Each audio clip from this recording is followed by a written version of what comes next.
मेहनत की थी, बहुत मेहनत से अपना कैडर खड़ा किया था और ये वक्त आया था जब हम अपनी उस मेहनत का समरा पा सकते थे।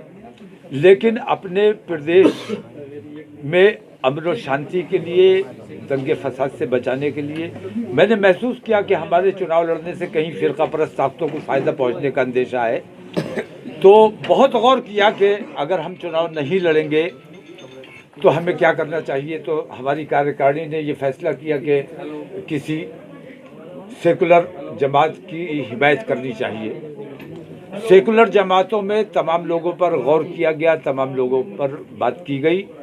आखिर में फैसला ये हुआ कि कांग्रेस वाहिद वो जमात है जिसकी इस वक्त उत्तर प्रदेश को और हमारे देश को ज़रूरत है।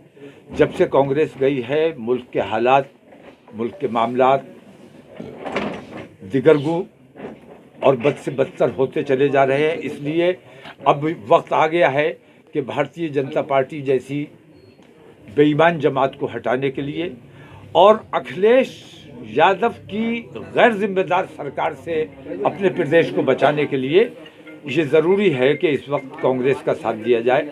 क्योंकि हमने भारतीय जनता पार्टी की 80 और 20 की मानसिकता वालों की सरकार देख ली, उनका इंसाफ देख लिया, उनकी मानवता देख ली और 2012 से 2017 तक हमने समाजवादी की सरकार भी देखी। मैं उनके साथ भी रहा, मैंने उनके साथ भी काम किया है। लेकिन तकरीबन 176 दंगे छोटे बड़े उत्तर प्रदेश में उनके दौरे हुकूमत में हुए और मुसलमानों को इंसाफ नहीं मिला। बराह रास्त मुसलमानों के बच्चों पर गोलियां चलाई गई। हर दंगे के बाद मुसलमानों को पकड़ा गया, मुसलमानों को गिरफ्तार किया, मुसलमानों को जेल में डाला गया, मुसलमान मरे और मुसलमान जेल में डाले गए। ऐसा माहौल, दंगा होता है, हिंदू मुसलमान सबका नुकसान होता है और ना हिंदू चाहता है कि दंगा हो, ना मुसलमान चाहता है। कोई नहीं चाहता है कि देश में हमारे कर्फ्यू लगे या हमारे प्रदेश में कर्फ्यू लगे। अगर समाजवादी की सरकार आएगी तो कर्फ्यू से प्रदेश को नहीं बचाया जा सकता। भारतीय जनता पार्टी की सरकार आएगी, नाइंसाफ़ी से नहीं बचाया जा सकता।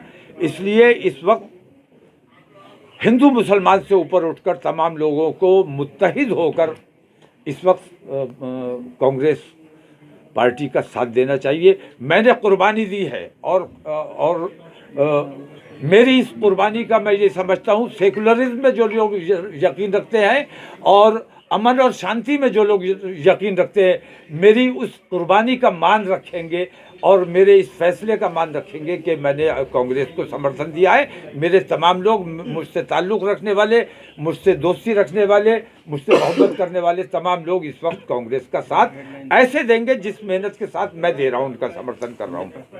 मेरी भाजपा लगातार मुद्दा क्या वो रहेगी?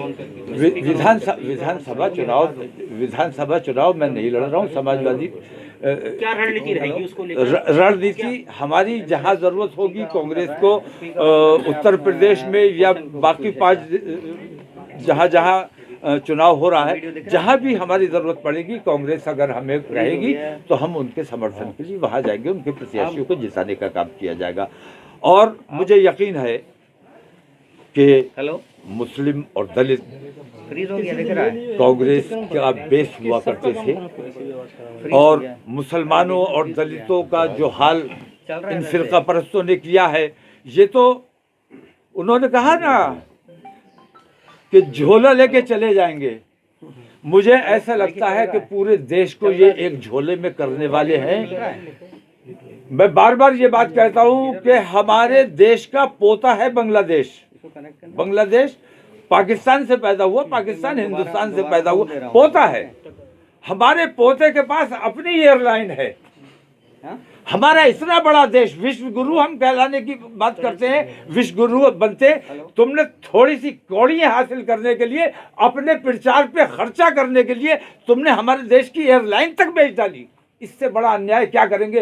तो धीरे धीरे ये पूरे देश को बेचने का काम कर रहे हैं, प्राइवेट करते चले जा रहे हैं और इनकी असल मंशा जो है वो रिजर्वेशन को ख़त्म करने की है। क्योंकि जब सब कुछ प्राइवेटाइज हो जाएगा तो फिर रिजर्वेशन कहाँ रहेगा?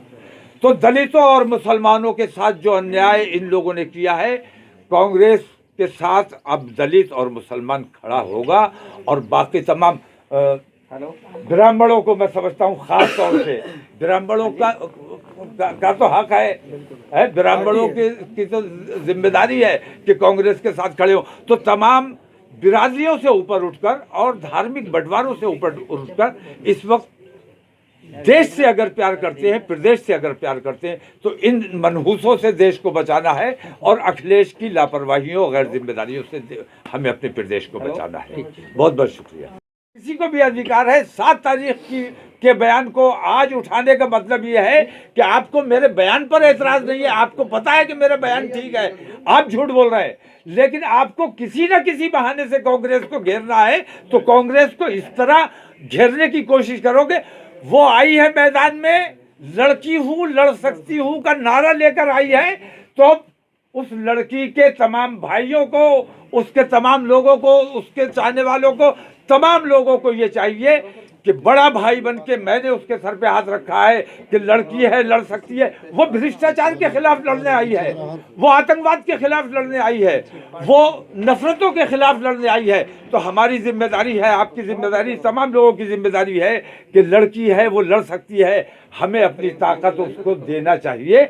और हमारे पास वोट की जो ताकत है, वो वोट की ताकत प्रियंका गांधी को देश का प्रधानमंत्री तक बनाने का काम करेगी। लेकिन तमाम जो सर्वे आ रहे हैं उनमें समाजवादी पार्टी और भाजपा के बीच फाइट सर्वे किन लोगों के आ रहे हैं, कौन लोग सर्वे करते हैं, और इनके सर्वे बार बार देखे गए हैं, बार बार सामने आए हैं। इनका सर्वे मैंने देखा है, बंगाल में भी आया था।